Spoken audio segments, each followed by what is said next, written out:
Now, retirement for many of us would be relaxing, possibly taking up a hobby, but for one Californian woman, she turned her hand to something more deadly. Dorothea Puente was 59 when she was arrested in 1988. She killed 9 people in 6 years. An abusive childhood and a few marriages. Dorothea had been in and out of jail before her descent into murder. Forging checks was her speciality.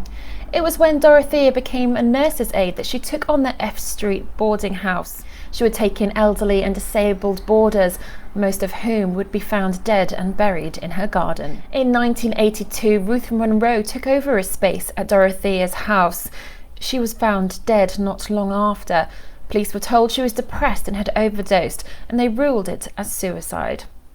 It was several weeks later that 74-year-old Malcolm Mackenzie said that Dorothea had drugged him to steal his pension. For this, she was jailed. While in jail, she had a pen pal, 77-year-old Everson Gilmouth. He would pick her up from jail 3 years later when she was released.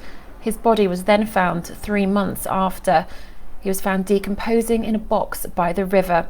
It would take 3 years before he was identified. Back at the Puente house, neighbours became suspicious when one of the handymen suddenly disappeared. It wasn't until Alvaro Montoya went mysteriously missing, though, that police got involved. They started to dig up the property on the 11th of November 1988, and what they found was 7 bodies in the garden. Dorothea Puente was charged with the murder of 9 people.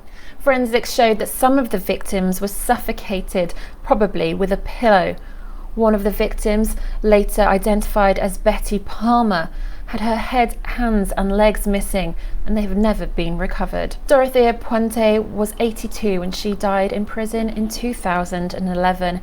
Until her last breath, she claimed innocence, stating that all of her tenants died of natural causes.